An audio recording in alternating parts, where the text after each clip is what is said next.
how we know that we're tolerating is that feeling of heaviness. It feels like a kind of a dread. It feels like we're having to like gird our loins. I'm noticing it even as I think about, for me, it's tightness in my jaw. And these are things that we are often rewarded for in our culture. Like, she never gave up, yet she persisted. Cue music. Places, everybody places. We're starting in 3, 2. Welcome to the Autoimmune Hour, where we look at the rise of autoimmune disorders. I've brought together top experts that range from doctors, specialists, nutritionists, researchers, and even those recovering from autoimmune to bring you the latest, most up-to-date information about autoimmunity and how to live your life uninterrupted. Thank you for joining us here on the Autoimmune Hour with Sharon Sayler. Always seek sound legal, medical, and or professional advice regarding any problems, conditions, and any of the recommendations you see, hear, or read here on the Autoimmune Hour, Understanding Autoimmune, and Life Interrupted Radio. Join the Autoimmune Hour's Courage Club. Sign up now at understandingautoimmune.com. Now, back to your host, Sharon Sayler. Welcome, everyone, to the Autoimmune Hour. I'm Sharon Sayler from SharonSayler.com, and as always, it's my honor and pleasure to be with you here on another brand new episode of the Autoimmune Hour. And you can find all the other 475 plus episodes. We're closing in on 500. I'm really excited about that. I did the math the other day, and it's towards the end of the year, but we're going to get there. Anyway, you can find all of the other episodes over at understandingautoimmune.com. And I've got a return guest because I had a question and I thought, who would know the answer? And I said, my dear friend, Bev. So I called Bev, Bev Martin, and she's here. You'll remember her. She's been on the show several times and she's always awesome. But I called her because I thought, like I said, who would know the answer? And my question was, I'm going to go tangential community, okay? For the past month, I've been doing home construction, reconstruction, remodeling, whatever you want to call it. And maybe you've done that. And you can just instantly wince, right? You know that it's not the easiest thing to do. But what was fascinating to me was I was noticing I was getting more and more stressed about things. Things that wouldn't normally bother me were starting to bother me. And I was thinking about that. And then recently it was completed, and I felt absolutely this complete sense of relief. And then I realized I've been tolerating a lot of stuff during this reconstruction. And that was the word that came to me. And I thought, how much also in our wellness journey do we tolerate stuff? And so I want to get into it with Bev Martin. And I'm going to give you her bio because she's awesome. And she is, I'm going to read it because I want to make sure I get it right. She is a trained intuitive, a certified professional coach, a member of ICF International Coaches, a master practitioner of NLP and NLP in health, and a certified facilitator of clean language and symbolic modeling. She's also a certified hypnotherapist, and she just does awesome work. You got to listen to some of the other shows. The last one we had on, we were talking about dreams and getting out and about and dreaming bigger, like how big can our wellness be? So that was great. But I'm feeling like that's where I got stuck in this tolerating almost so much. So let me bring her on and we're going to chat just about tolerating things and why we shouldn't be doing that. Hi, Bev. Thanks for being on the show. Hi, Sharon. Thanks for having me back. And I'm chuckling when you say, bring me on to answer this, because I'm like, I think I'll explore it with you, because I sure know what it feels like to tolerate. But I'd be really curious to hear more from you of like, what was going on with your body when you were tolerating this construction? I found myself at each time between, there were jackhammers involved. So then all of a sudden my body went, and then there were drills involved, and I had flashbacks to dentistry of all things, but these were like humongous these were construction kinds of drills, not dental. But the noise, it was fascinating to me, the noise. So all of those sorts of things, I found myself just closing in and tightening up and closing in and tightening up. And it went on for almost a month. And then within 24 hours of it being over, I found myself beginning to relax. And that's when I was like, wow, I had been continually building and tolerating, building more tolerating, building more tolerating in a negative way. Yeah. And I noticed it was, luckily it didn't cause a flare. but I was noticing it was starting to affect my sleep, and it was starting to affect how I felt, my pain level. And I just started thinking, Hmm. as it ended and I felt within 24 hours I could move and breathe and start to relax again, ask my question of what are we tolerating in our wellness? And I Right. know one thing I told you a long time ago was I'd get to these certain points of my wellness, and I'm like, okay, this is better than that, what I just came through. Hmm. Maybe I'll just stay here. That's not a good way to be, because then I never would be where I am today, of so Yes. much better, way beyond whatever the doctor said was going to happen to me. If Mm. I had listened to myself and said, this isn't great, but it's better than that. But I Right. didn't allow myself to dream. And I know last time we talked, we were talking about dreams, but I didn't allow myself to dream as, okay, this is okay here, but can I dream it just maybe even just a A little bit higher in little the more. volume of better? Yeah. It's almost dare I dream, dare I hope, because there's something in many ways to celebrate that we can tolerate. We think of the whole philosophy of Stoicism, it's based on this. We could put up with anything. But I love your question is like, are there not contexts in which we really should not? Like, are we so becoming so good at tolerating that we're perhaps not letting ourselves realize that there is ease somewhere? Like the way you described, like when the sound of the jackhammer is not there anymore. Ah, wow. Wow. Yeah, so I think of tolerating as I can bear it. And I wonder if having that during this construction, this is a great metaphor and a good example. Were there times during this construction where you could needed to say to yourself, this is not forever? All the time. Okay. And especially as you with a jackhammer, you can see parts disappearing and getting hauled Yeah. off and all of that. And yet there was never a full relaxation, even in darkness when everyone had gone to their homes and respective places away from here. I think it was just knowing that was going to start up again tomorrow Yes. would never allow me just to completely go, Oh, okay. that was then and this is now. It Because wasn't until that I knew they weren't coming back. and that the trouble with the symptom or any kind of autoimmune issue or anything that we're dealing with, we don't know for sure that it's over. And so there might be a part of us that stays in that, like, in that stoic place of I'd better deal with this. And yet, what we're looking at with our question is, what if it could be better? Dare we ask ourselves that? Here's what I'm thinking of. Here's what it's reminding me of. And this may or may not bear exactly, but we'll see if it's helpful.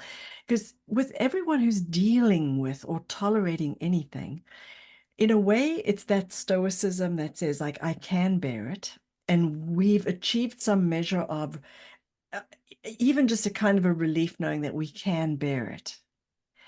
But we might be getting so good at bearing it that we've forgotten to say, do I need to? Could it be better than this? Even just a little bit, right? There's maybe even a little fear of hoping because, like you said, if it could just be a little bit better, a little bit better, a little bit more, we can arrive in a whole different place than we thought we could when we were in bearing it mode.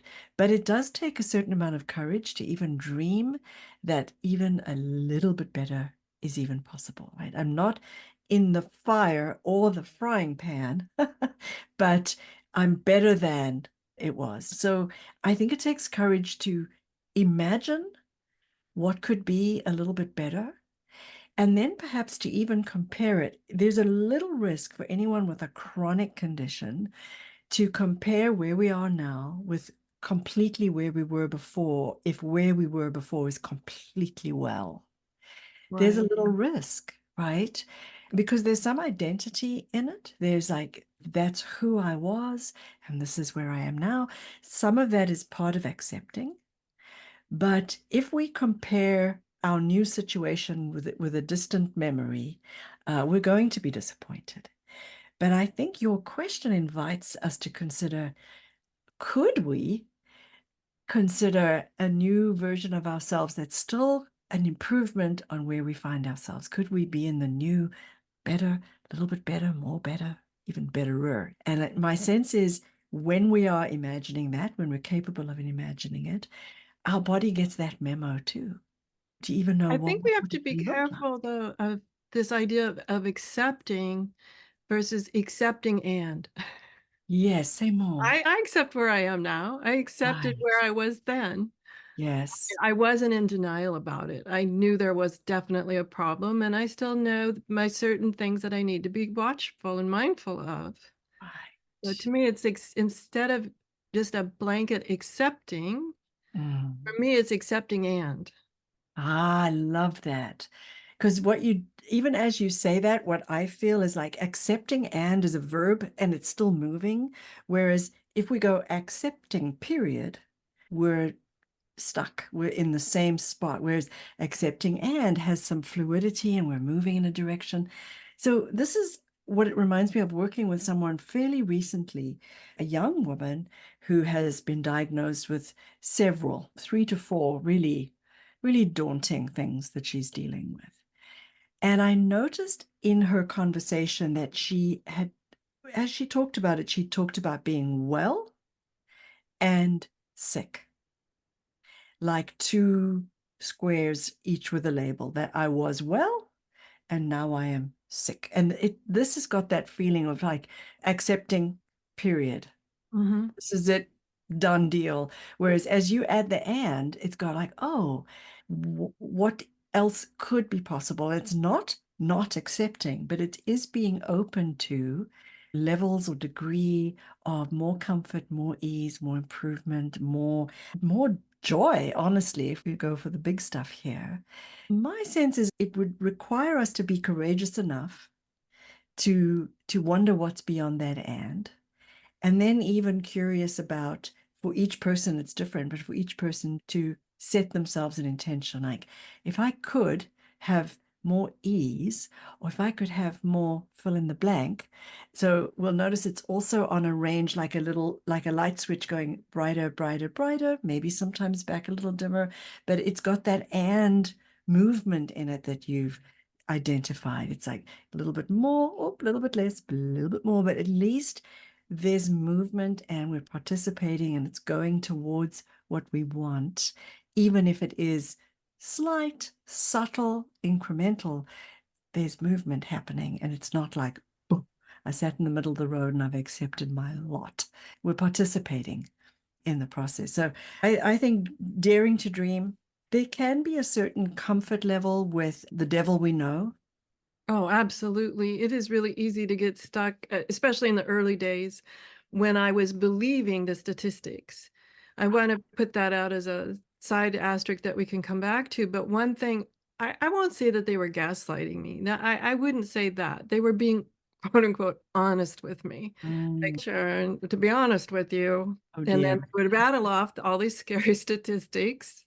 I bet they're scientists. The doctors are scientists, right? I get it. That's the way they communicate. They want Mm, you to be practical. They want you to be, they don't want you to disappoint it, whatever it is. But I mm. never found that helpful because there was never that and there is a bell curve and you could be in part of that 100%. That's Yeah. right, gold star, part of the bell curve. Instead, they don't tell you about there are successes over there. They just say with this diagnosis and they give you all these scary things. Luckily for me, my family will tell you I'm a polarity responder, which means for you the community, if you don't know what that means, it's people who go, I'll show you. I So, love that about you. yeah, you know that about me. So it's a useful thing. My mother would beg to differ. Raising a child that says, I'll show you is not a good thing. But I'm glad my parents never like taught me out of it because one of the things when I heard those statistics almost a decade ago was, yeah, okay, thanks, but no, that's not going to be me. Yes. I really took it as an I'll show you. Yes. It's almost like, oh, thanks for that information, but here's what's true for you.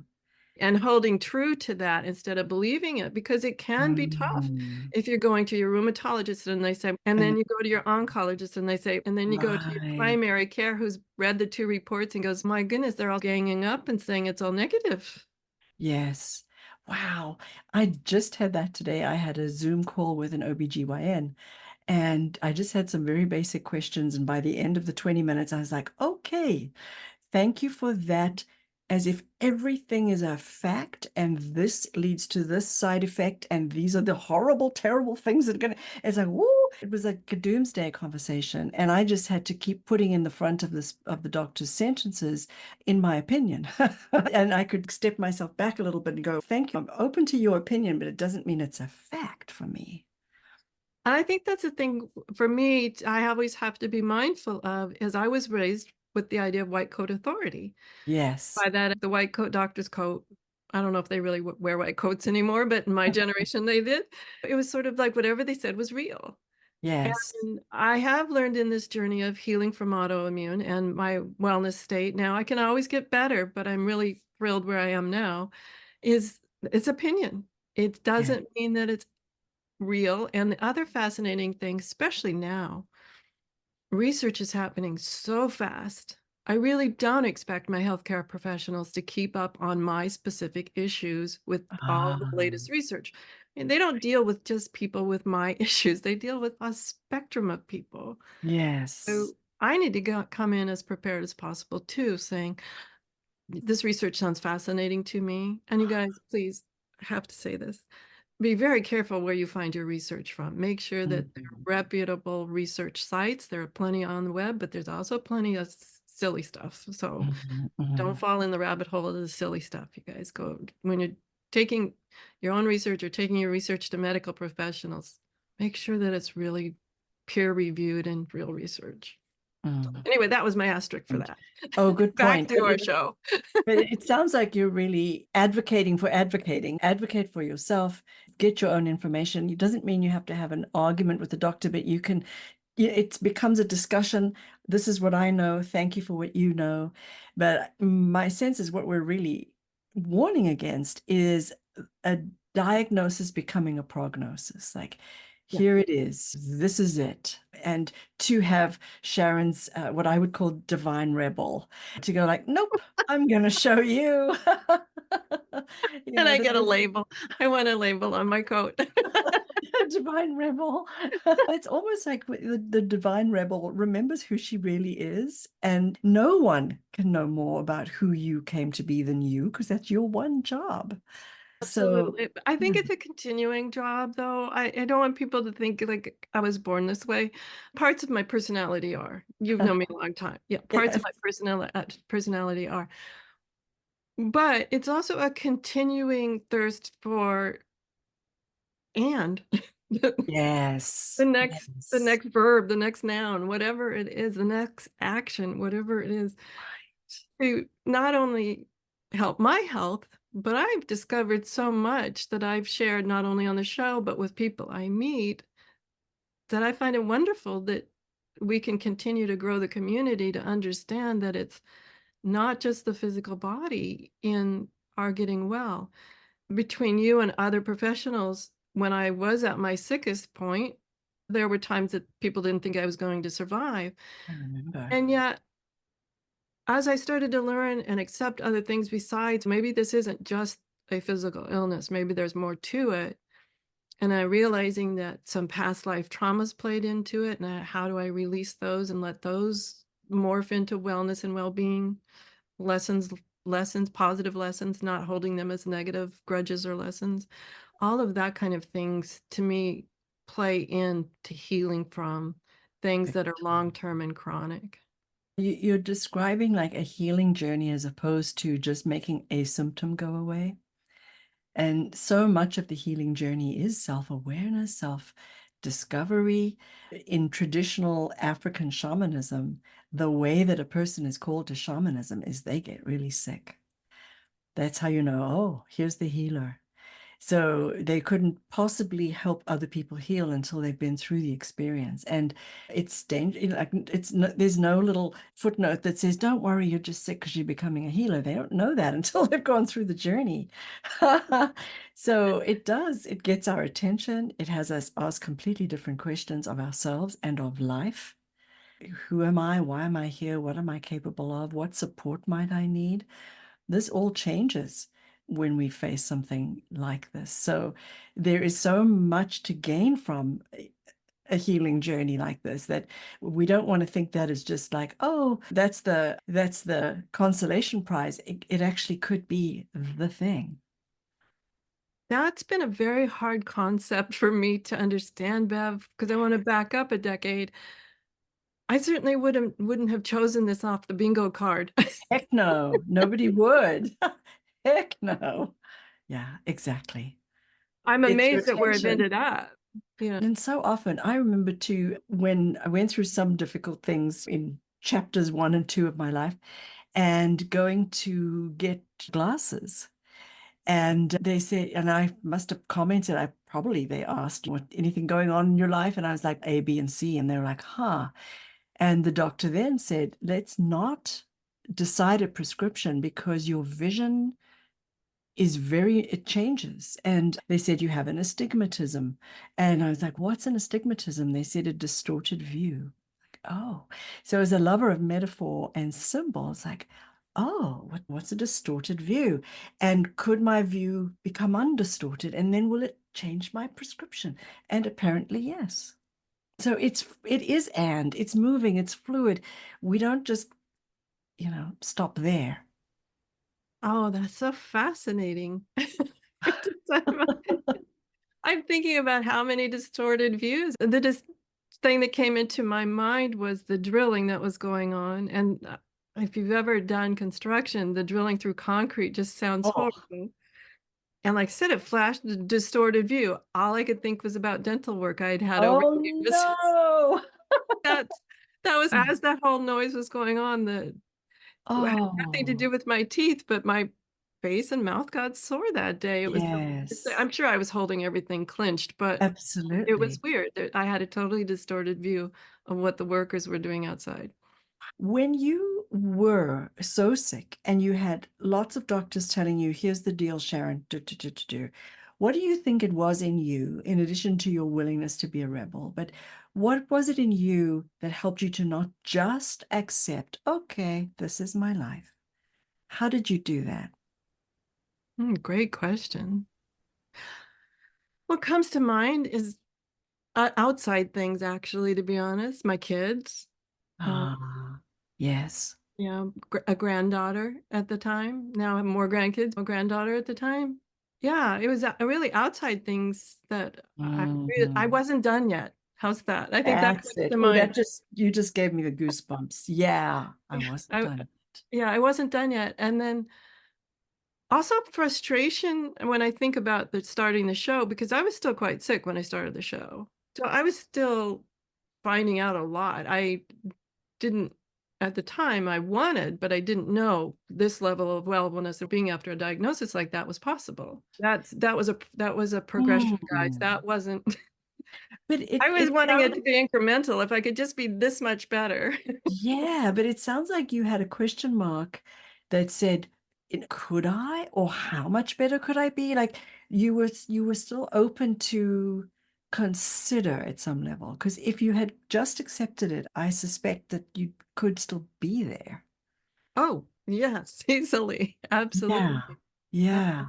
And just speaking about my own condition, I know there are other conditions that other things happen with people, but still challenging ourselves, even if it's not physically a transformation that could happen. There are Mm. all sorts of ways to challenge ourselves to understand, and from our capacity to educate ourselves or to advocate for ourselves. And it may not be a true physical healing, but there's so much healing that happened on multiple layers for myself, whether it was Yes. getting through past traumas, letting go of things, just relaxing into things, not being such a perfectionist. Not that I'm against perfectionism, I still have little glimmers of that in my personality, but yeah, it was allowing and understanding that healing isn't just on the physical level. Huge. There's something else that comes to mind too, which is the paradox. Because I do think that when we are operating in a human body and we live in a world, that one of the things about the English language is that it's so time-based. To make sense of anything, we need to know, was it yesterday? Is it now? will it be tomorrow? We can't orient unless we know like where things are in time. So one of the things that we naturally do as human beings is we put things on a timeline and we say, when this and this and this, then da-da. When I've healed, and then when I've got my energy back, and when I feel more like myself, then I will love my life, right? Reasonable plan to make. But I wonder if there's a bit of tolerating in that says, I've got to have all these things happen before I can have more of what I really want. What if we said, in this day right now, if I had just a little more on my little sliding scale, just a little more fill in the blank, a little more ease, a little more peace, a little more lightness, a little more fun. And can I have it now? I wonder about just if that is an antidote to tolerating that says, I'm not going to wait for all the things to fall into place. I've decided I want a little more of this now. And because of the way our brains work so wonderfully, as soon as we can see the thing we want more of, we already start to resonate with it, and then we create it. I wonder if that's a place to go that might be activating on the and. Right now, it's like move that little dimmer switch and choose what would I like just a little bit more of. Doop, and have it in the moment. What I find fascinating and brings to mind all the learnings that I've had on understanding on our unconscious mind doesn't understand time. Exactly. That's why, how about now? So our human self says, I've got to get my degree and do this and do that, and then whatever. But we're in present time, our body's in present time. And my brain doesn't really know what, what my chronological age is. Right, It certainly doesn't act in my chronological age. Right. I think that part's fascinating to me, is Yes. understanding that time is a construct. Right. And I like the idea of if and when I get this, then that will happen, is a self-defeating purpose. It is to act as if in the moment. It's a state change. Look at the studies that Deepak Chopra did about time. I think, was it him? Somebody who put people in, like it went back in time to whenever they were incredibly well. It might have been like, say, the 60s. The music was from that time. The magazines on the table were from that time. It was almost like putting someone in a little time capsule of a certain time. And it reflected in their cellular health. It's like their body went, oh, yes, I remember this. And so if we can tailor make the moment, it's all about be present now, but we can choose if this moment could be a little bit more this way that I choose. It's almost like it's instant. As soon as we say, I'd like to have more ease. If you listen to a guided visualization and it encourages us to breathe more deeply, all we did was breathe deeply, and we've already begun to change our state. Your state changed when you woke up and there was not a drill digging in your driveway. It's like, yeah. Oh, absolutely. I noticed a radical quick shift when I realized that they were done. It was complete, and that noise would not be there. Peace anymore. Peace. Yeah, it was like, but acknowledging it too. I think I congratulated myself for getting through it, because there were times where I could just feel myself tightening with the noise. And so there was a little celebration, internal celebration, when they were done. It's like, oh, okay, we're through that. It's over. Don't have to do that again. So good. Oh, absolutely. And so good. This is a great conversation. We've blown past our commercial break. We're going to take a quick commercial break. When we come back, we'll talk some more with Bev Martin about all things fascinating about health and wellness and what are we tolerating. So we'll be right back. The Autoimmune Hour will return after these messages from our sponsors. It's great sponsors like these that keep this show coming to you every week. Be sure and stop by understandingautoimmune.com to learn more. Om Times TV. Imagine becoming a super influencer. Reinvent yourself, invest in your brand, and then manifest your success with a robust spheric approach. Om Times Media and Broadcasting offers a unique and multifaceted way to become the spiritual and conscious influencer you deserve to be. by putting your message across our powerful platform with its proven record of integrity and excellence. Through our produced shows, Om Times offers the opportunity to become a social media TV personality, a radio show host, an Om Times magazine columnist, and a syndicated podcaster, all in one shot. By live streaming your show on Om Times TV and broadcasting it across the extensive Om Times radio and TV networks, you become more than a host. You become an ambassador and a force for positive change. Om Times. Open yourself to the possibilities. If I could be you, and you could be me for just 1 hour. If we could find a way to get inside each other's minds. Walk a mile in my shoes. Walk a mile in my shoes. Well, before you abuse, criticize, and accuse, walk a mile in my shoes. Welcome back, everyone, to the Autoimmune Hour. I'm Sharon Sayler, and I'm here with Bev Martin. She's a natural and trained intuitive, a certified coach, a member of ICF International Coaching, a master practitioner in NLP. I could go on and on, but you've heard already, she's amazing. She really is able to help clarify my thinking, and I hope our community's thinking. We get beautiful comments about when Bev's on the show about just being able to expand, and I love your use of the word "I wonder." It's really wonderful to me, and I think about it. Also, our dear friend Sarah Payton uses "I wonder" a lot, and I love the word because it allows for the possibility. And even if I have sometimes beyond the medical authority who were telling me statistics and things, and this was not done out of malice, this was done out of love. Family members, take it easy, do that, don't overdo it. All that kind of comments when I knew I was okay. I wanted to try it. Yeah, maybe it was a little bit of a stretch, but you got to stretch to get to the end, right? But I totally know it was done out of love from the family members because they didn't want to see me back there. But then again, it wasn't all that helpful. I'd rather have a cheerleader. I know they're my safety net. I love them. I'm so blessed to have that safety net between family and friends. I get that part, but also give them all pom-poms and have them be my cheerleaders. Yes. It sounds like throughout your healing journey, and it's always ongoing, it sounds like you always remembered you. In other words, the part of you that has since a child said, show me, and other aspects of yourself. Because one of the trickiest things with an immune disorder is that our sense of self gets confused. The immune system, in order to function well, needs to remember who we are. So it says, oh yeah, this is me, and that little virus or whatever the heck it is flying through the air, that is not me.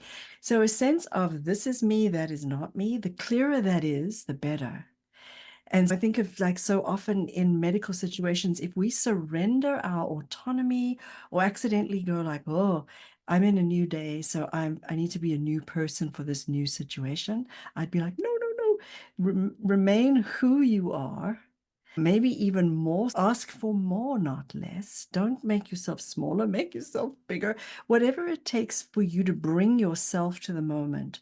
Because I think whenever we leave ourselves out of the moment, and even if well-meaning people are putting their impression on it, then what we've got is something that a committee constructed, even no matter how well-meaning they might be, like Frankenstein, they've constructed something, but it's not the essence of our own uniqueness and identity must be there. And I think of the word invalid, and if you see it written, it looks like invalid.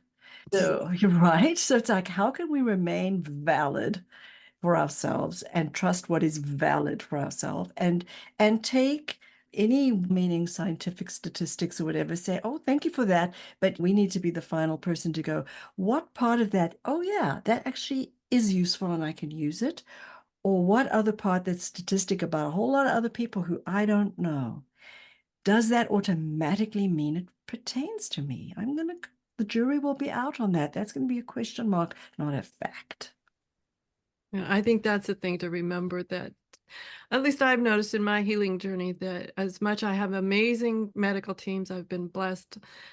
And yet, what I love about my current medical team is oftentimes they'll say, I don't know, let's find out. I love that. I Yes. love that. But I've also had medical people who were not that open, Mhm. but I knew that I was not them. And so I think Yes. that's the importance is for me, as you do go through a long-term healing journey, the importance is maintaining your sense of identity and true to yourself. Yes. That's really been important to me to know what I want. I ran into a medical professional not too long ago who had my medical records, read through them and all of that. And then I know this was very sincere, but I wanted to slap them. Sorry. Mhm. Sorry, guys. Mhm. Sorry, community. But it went through my head. I did not. I kept that in the inside story. But what happened was they're like, wow, this is giving you kudos for getting through this. And it was all this pumping up like congratulations and bravo kind of thing. But there was a lack of sincerity about it or a lack of belief. Mhm. I mean, I felt like it was trying to come from the right place, Yes. but none of that. It was almost like I got the feeling like, so are you telling me I'm done? I can stop here? Because I Mm. always feel I can get even healthier from here. Absolutely. Even if I didn't have a label, I think even if this hadn't happened and I'm here at this age then and here and now, I'd still say I could probably get healthier from here. See, that's such a useful belief for you. It's based on what you know is true, what you know is possible, what you hope is possible. Like you, it's so forward moving. You're reminding me as you talk about the feedback from a doctor that because it is in that power position, and if somebody does say like, "Oh, good job," it's a little parental, and there are times when we do might need that sense of like, "I'm proud of you," but it's more like we're proud of ourselves for the steps we take. But recently, I gave our dentist feedback about how excellent their language patterns are. I'm so super attentive to language and I'm careful on how people's language affects me. So it was great. I broke a tooth. That part was not great. I broke a tooth on a piece of candy, and all I could think of was dollar signs because it's expensive to go and get a crown and all that. But I have to say that as painful and difficult as getting a crown usually is and expensive, you go and see the first person and they assess the situation. And he was like, oh, okay. Ooh, all right. The first message that he gave me was like, if you had to break it, you broke it. That is fixable. So I came out of there. I know. Instead of because I expected the face like, oh boy, none of that. It was like, oh, that's fixable. I got you. And that felt great. Go in to actually get the work done. And they're like, oh yeah. Oh, this is great. Oh, we can do this. I got you. So the whole message was, sorry that that happened. We got you. No problem. It couldn't have been easier. And that was consistent in the whole dental practice. So I went out of my way to thank them for that and to let them know the effect it had on me. Reminds me of my cheerleader comment. It wasn't Exactly. exactly the news you wanted, but it was a cheerleader that Yes, exactly. It's like, we got you. No, yeah. so that's amazing. That's amazing. So you're doing good now, right? Yes, thank you. All done. Fantastic. And do not eat sticky toffee anymore. Yeah, there's certain things.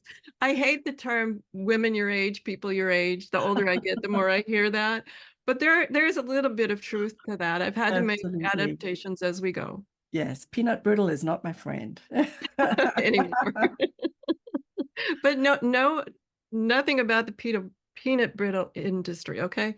I love peanut, but you're right. We have to be more mindful of how and when we eat it. So anyway, now we were talking about tolerating things, and I just want to circle Mhm. back to that. And we have about 13 or 14 minutes left. I want to talk a little bit more about tolerating things. Do you have any thoughts on how we would know that we're tolerating? Because sometimes I find Yes. I stay stuck in places a little bit longer than I should. And this is Mm. not anything to do with my health. I had to make a phone call, and it was a phone call I was dreading. I really was dreading it. And honest to gosh, it went on a month. And I kept saying, you know what? The longer it goes on, the harder it's going to be Oh, to do. So yesterday I sat down and I made that phone call. It was interesting. It was right after the relief of the workers leaving. All of a Yes. sudden I felt the strength again or something. I don't know what it was, but it was that release. And I said to myself, if I feel this released after those workers leaving, how relieved will I feel if I just make that phone call?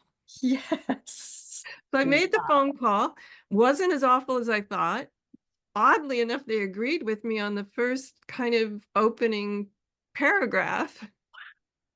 And I was just like, wow, I have been waiting a month to make this phone call. And, it turned out very satisfactory to all parties after the phone call. And I've been thinking to myself, how many times do I make these stories bigger than they are, including Yes. my house stories? Am I making them bigger than they are?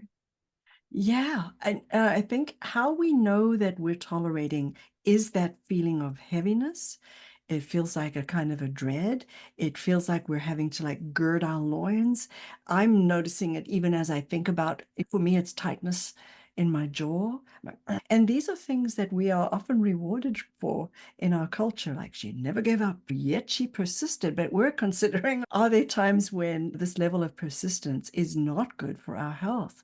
I think the body lets us know. And then I love the way you asked yourself questions like, hey, if this felt this way, could I have this feeling of relief in another area? So you reflected with yourself. You talked to yourself as you were your own best cheerleader. And it's a possibility thought. Huh, this is possible in this department. Is it possible in this one? And my sense is your body showing you or giving you the relief and the release and the reward of, oh, that feels so good. It is like, wow, if that feels so good, could there be more where that's coming from? So I love how you did some self-reflection and you asked yourself that kind of question. Like, is this possible? Let's give it a whirl. And I wonder if there's a math equation. I have to laugh when I talk about math because that's it. That's all I know about math is the word.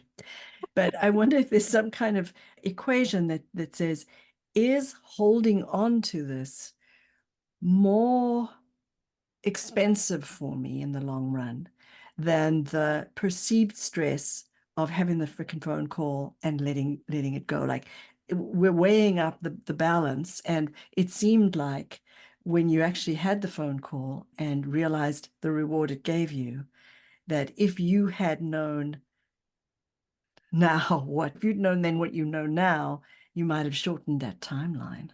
Oh, not might. I would have. Yes. Not might. I Yes. definitely would have. And I think to myself now, it's like, why did I wait so long? It's fascinating to me. And that brings me back to this idea of tolerating. Yes. Is this place where I'm at right now, whether sometimes it's level of pain or something like that, I want to always ask myself these days, I don't want to tolerate it. I want to Yes. learn to ask myself fairly soon in the process, like, okay, Right. am I tolerating something? And if I am, what is it? Yes. And what can be done about it?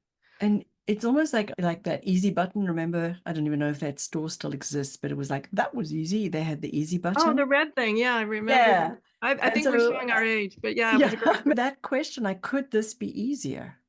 Or what if this was easy? Like something that we're like I'm going to say as you wondered why it took you so long to have that phone call was like because you were dreading it and it didn't seem like it would be fun. And yet, as soon as you did it, like the result was the reward. It was like, oh, so one way I advocate with intuitive work is because our body doesn't know what time it is, our body is in the moment for the most part. You can do a dress rehearsal. You can go, how will I feel when I've had that conversation and it went just the way I wanted it to go? Your body will give you a hint of that relief. It'll be like, oh, that would be great because your imagination can do that.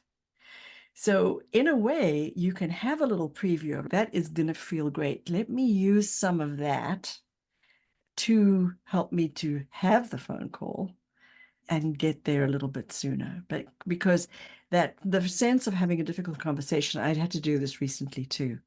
And I procrastinated and I dragged my heels. And it was similar to yours. When I phoned the person that I had to have the difficult conversation with, she beat me to the punch and said, I've been thinking, how about this? It's like, oh my gosh, I didn't have to like do the whole thing. And I felt like I lost 20 pounds with the ease as a result. Imagination could assist us there. It's like, let's imagine I've had the call and it feels better. Okay, good. Can I use some of that little energy boost to actually do the thing? I'm thinking that would be fun. I loved it with your body language there. You can use a dial turning of the knob type of idea. Yeah. And next time we all have pain, but I'm just thinking, what if I dialed with that? I'm going to play. I'm not going to say what or Mm. if or what. I'm going to play with a volume dial. And I think that would be really fascinating to say whether it's pain or tolerating feelings or Yes. whatever feelings it is, or physical, mental, emotional, whatever feelings it is. I think I'm going to try and I am not going to try. I'm going to install Going to. a Yeah. volume knob or your dimmer Yes. switch. I love the dimmer switch metaphor too. That was great.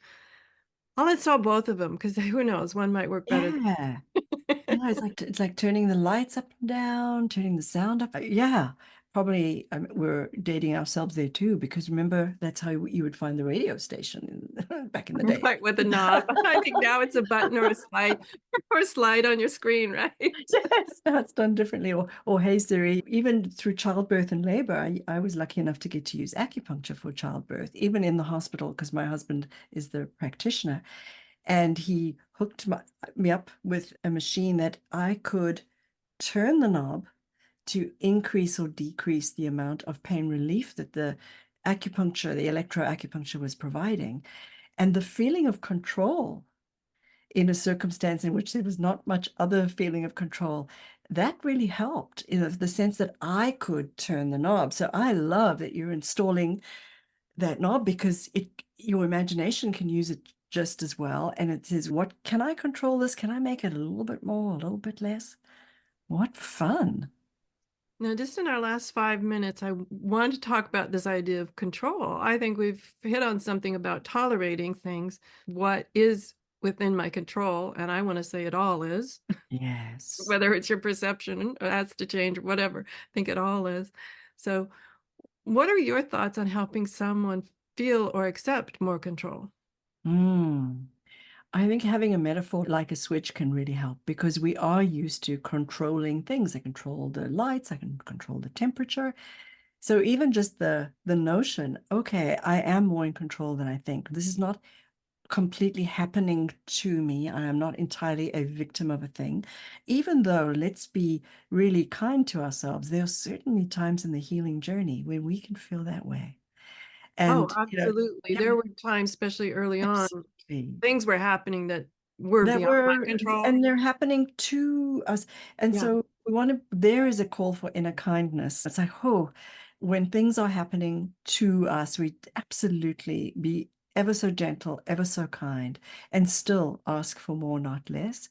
But even just the notion of, okay, what can I control? I think there's some wonderful quotes about people even going through dire historical things that said, I cannot control what's happening to me, but I can control my attitude. It's like, ah. So there's always some element of it that I think the divine rebel would also say, I might not be in charge of that, but I'm in charge of this. And so having that switch that says, could I have it just a little bit more ease or a little more lightness or a little more warmth, or what would assist? And that sense of I'm the boss of me and I can get at least that. I think that's empowering. So funny you say I'm the boss of me. My mother says that was one of my favorite things as a child. Yes, it It's was. and I haven't said it out loud in years, but when I heard you say it, it rang so true with Yes, me. It was just gave me chills as if it brought me home. I love that. And I do think your little hands have got to be on your hips. Oh, yes, absolutely. Absolutely, hands on hips. So, anyway, this is awesome.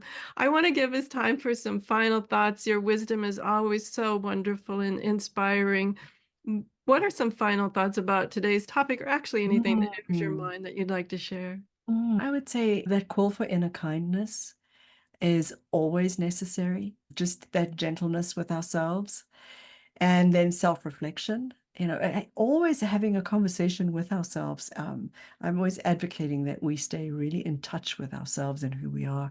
And then a level of lightness, that when things are heavy, we need not be.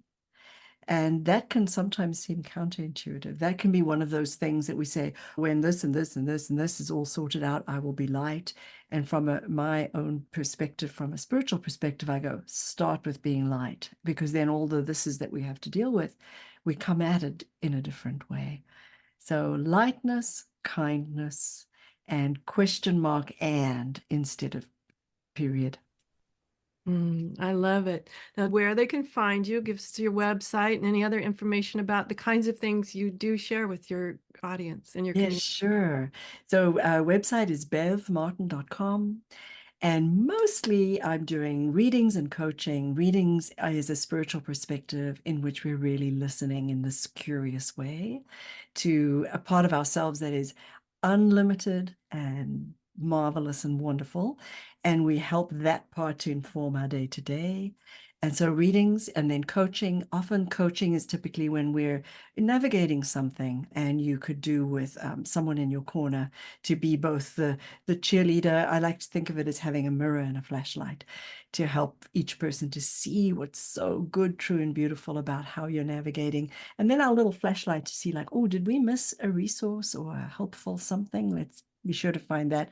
And so both of those kinds of work is fun and playful.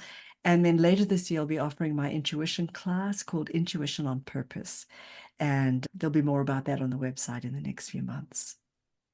Thank you so much, Bev. And I just want to pop in on, I had a flashback to one of our sessions that we had, and I want to share it with the audience because maybe we are, maybe the little prelude to maybe our next show, because I'm thinking when you said that, we had a marvelous time.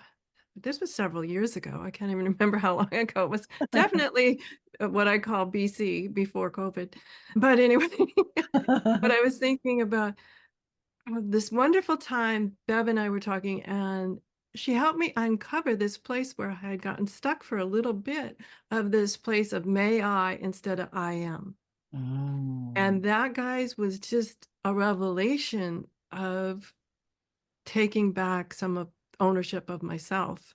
That was one of those turning points, and Bev was part of that in helping me uncover that part of like, oh my gosh, I've been working from this place. It wasn't who I am, working from this place of may I instead of stepping into I am. And I found that really helpful too. So if you're in one of those places where you're like, it's over at bevmartin.com. You can find out all about her and also schedule an appointment with her over there. And thank you so much, Bev, for sharing your wisdom. Thank you so much, Sharon. Great to see you, and thank you so much. Absolutely. Everyone, have a great week. Whatever your adventures, join me next week for another brand new episode.